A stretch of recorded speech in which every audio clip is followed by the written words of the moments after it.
Let's take a look at a problem here that is another continuous charge distribution, but this one may be a little more challenging than the previous one. For one thing, we've got 2 dimensions in this. That'll make it immediately more challenging. So we have a charge Q spread uniformly along an insulator, which is a thin rod of length L, and we're to determine the electric field at point P, which is not on the axis of the rod, at the position shown in the drawing below. So this is going to take some work. And I've got the integration method here. Actually determine the linear charge density of the rod. Well, we have the charge Q spread uniformly along it. So lambda, the charge density, is just going to be Q divided by L. It said it's spread uniformly, so that'll be what it is everywhere. Determine an expression for the charge element dq in terms of the integration element dx.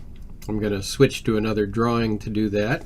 Determine an expression for the electric field element dE sub x in terms of that, and an expression for the electric field element dE sub y in terms of dx. And then perform an integration to find E sub x and E sub y. So bit of a challenge here. And then consider the expression in the limit as x1 and x2 get very long. That is, they go to infinity. So let's see how to do all these things, and we'll keep them in mind. So we've got the linear charge density of the rod, and this is just a sketch of the thing all by itself. I'm going to consider a little length of the rod here, dx. So dx is that length. How much charge will that have? That's what we'll call the dq. And since we have a linear charge density, dq is just going to be lambda dx. So that's the amount of charge on there. And then, of course, lambda is Q divided by L, capital Q divided by L. Let's use a coordinate system here. I'll draw it at the bottom, but and I'll probably want that room later, but I can deal with it.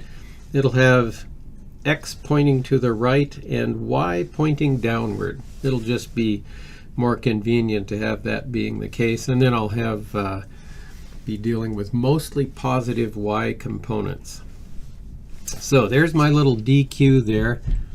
And remember, this is a thin rod, so we're pretending it's not much to it. And then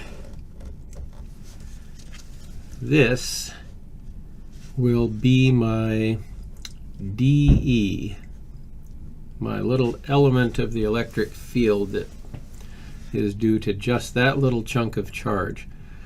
Now I'm going to want a couple of angles here, and so one is, if I'm going to calculate components of dE, I'll need this angle theta here, or at least some angle theta, and this angle theta is going to equal this angle theta up here. You can see the angles on there. Let's see, the distance from the little charge element dq to point P, well, this is the distance d, and this will be x here. However, I need to be careful when I am to the left of my origin, or to the left of point P, x is going to be negative, so I have to watch out for that a little bit. However, this distance here is going to equal the square root of d squared plus x squared. That's just the Pythagorean theorem, or from it. Okay, so with those, I can write the magnitude of dE. It will equal k sub e lambda dx. Remember, the electric field of a point charge is just K sub EQ over R squared, and the denominator on it, when I square this distance, I will get D squared plus X squared. So far I don't have anything that'll be a problem with either negative or positive values of X, because the only X that shows up in here is X squared. However, when I start figuring out components of this, I'm going to have to be a little bit more careful.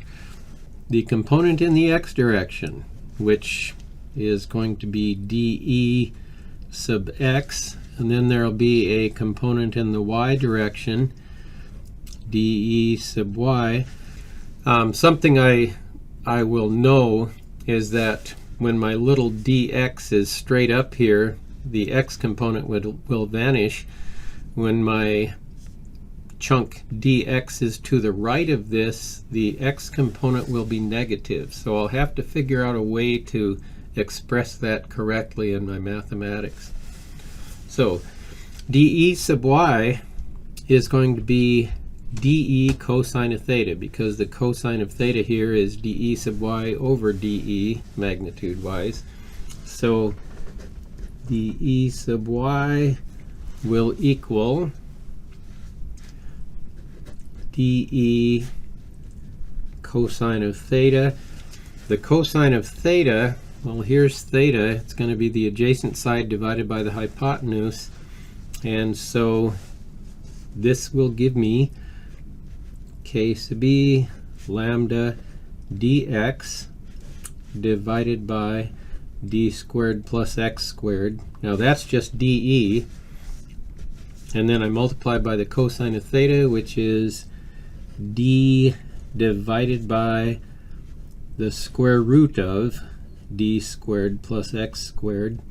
And I can write that in a shorthand way, dE sub y, well, or I can condense that statement a little bit. It'll be K sub E lambda times d times dx. Now remember, this d is just this distance here. And then on the bottom, this is d squared plus x squared to the 1 times d squared plus x squared to the 1/2. That will be d squared plus x squared to the 3/2. So there's dE sub y. dE sub x will equal, well, just first dE sine theta. This divided by the hypotenuse is the sine of that angle, so dE sub x will be this. And I'm going to have to be a bit careful with this. First I'll write the dE here. We've got K sub E lambda dx divided by d squared plus x squared. That's the dE part from up there. Now the sine of theta is going to be x divided by the square root of d squared plus x squared, but in magnitude, but I need to determine the sine correctly.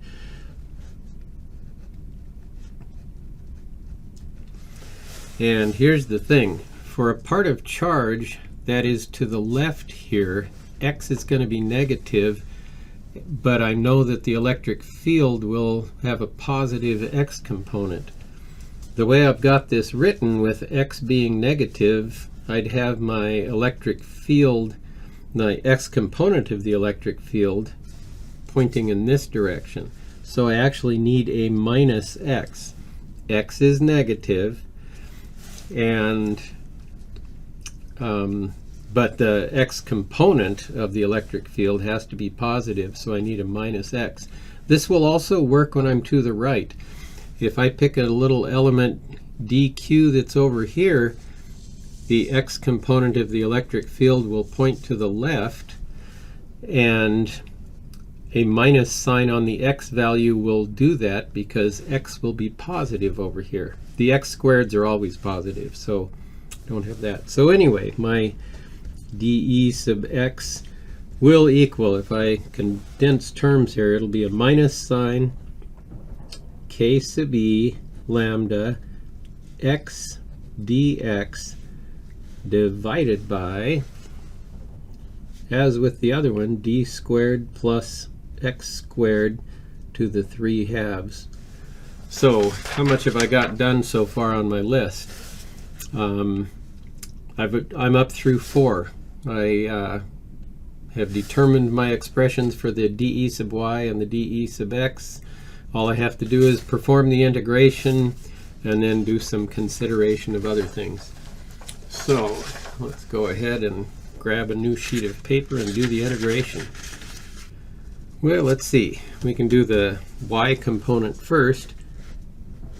E sub y will equal the integral of dE sub y with appropriate limits to the integration here.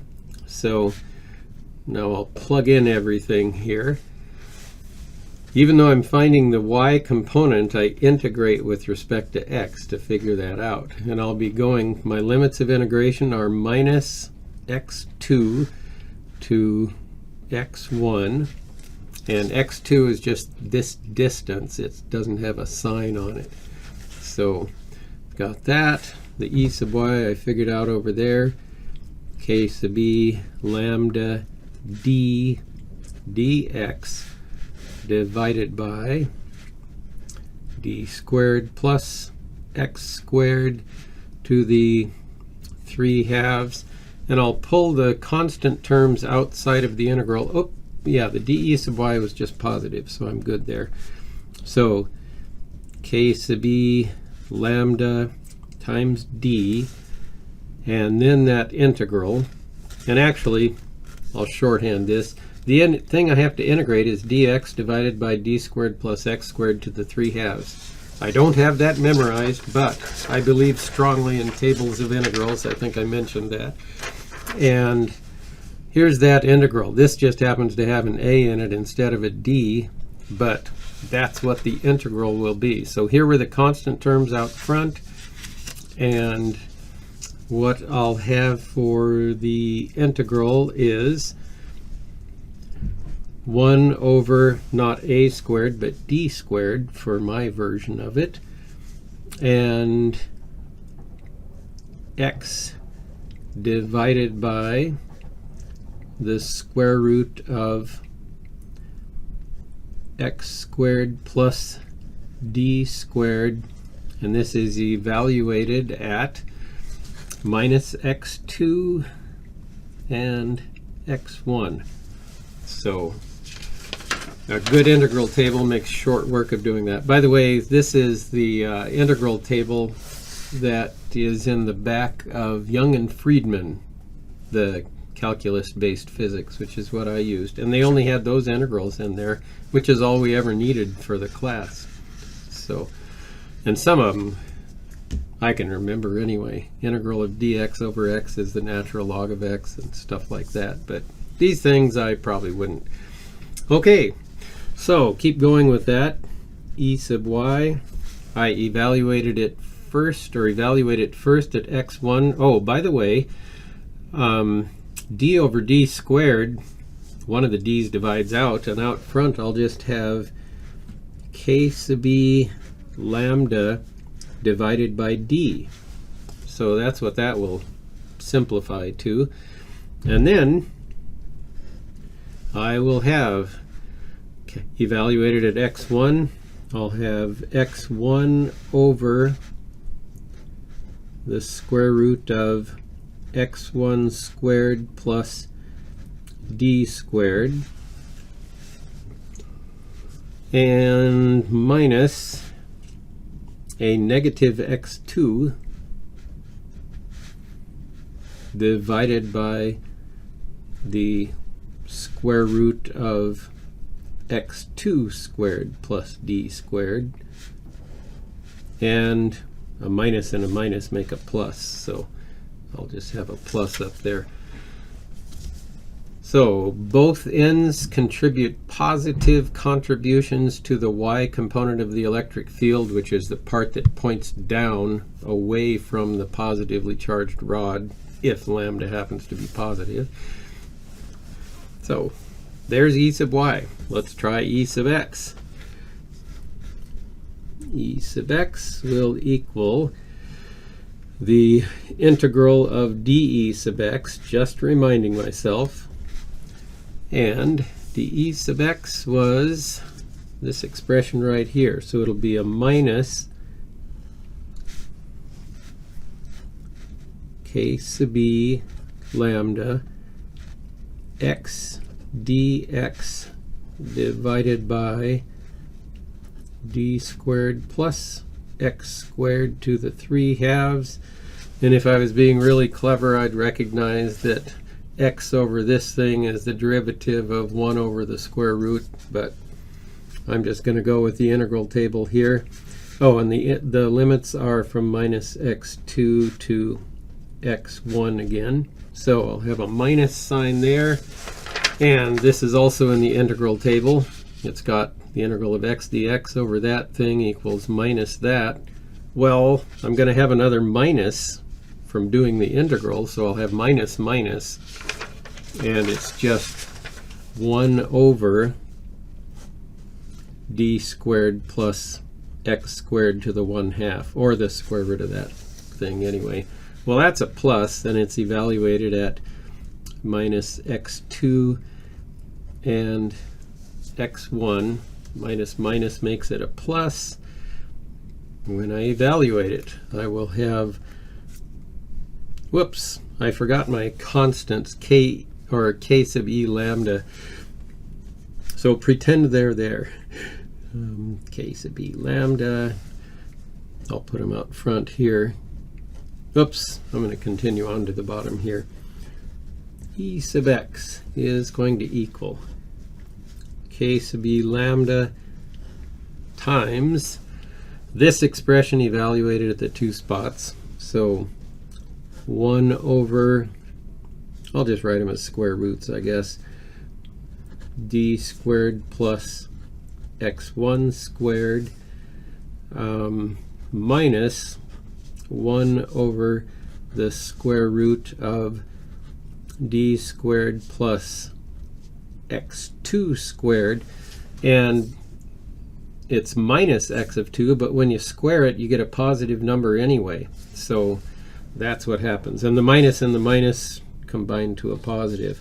So there is the x component of the electric field. So I've evaluated both of these things. These were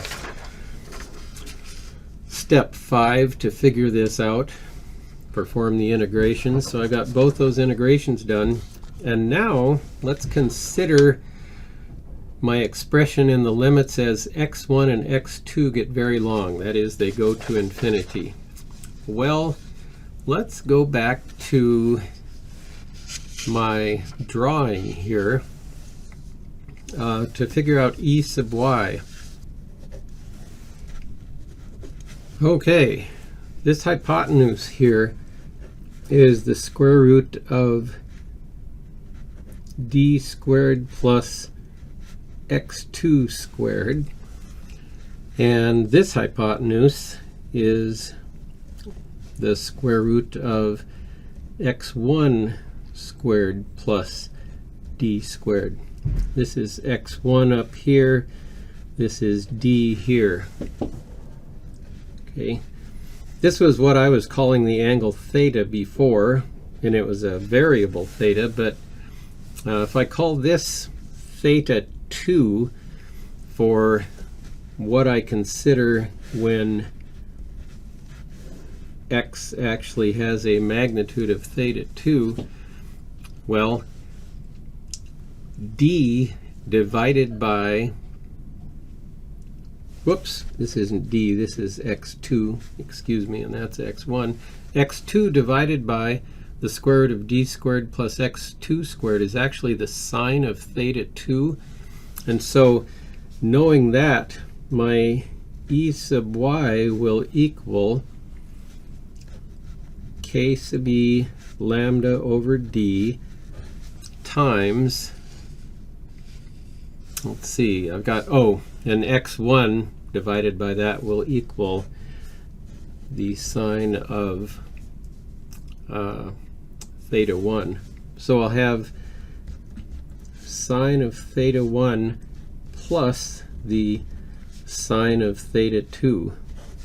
That's another way of writing this expression for this very long thing. And then I want to consider my expression. It should be expressions in the limit as x1 and x2 get very long. That is, they go to infinity. Well, if x2 and x1 get very long, what happens is this angle gets closer and closer to 90 degrees. And so as it gets closer and closer to 90 degrees, the sine of theta 1 and the sine of theta 2 will approach 1. And so in the limit as theta 1 and theta 2 go to infinity, e sub y will equal 1 and 1 is 2, so I get 2k sub e lambda divided by d. That's what happens to the y component. Well, what about the x component? In the limit, I won't bother to, well, this isn't a trigonometric ratio, but in the limit as x1 and x2 go to infinity, very long thing in both directions, both of these expressions go to 0 because the x1 begins to dominate the d and the x2 dominates the d. I'll have 1 divided by infinity, and so in the limit as those things happen, the electric field, the x component, goes towards 0. And if you've got equal lengths, infinitely long in both directions, the x components will cancel out from the left and the right terms. So I do have tidy expressions for the electric field, the two components of it, for that particular geometry.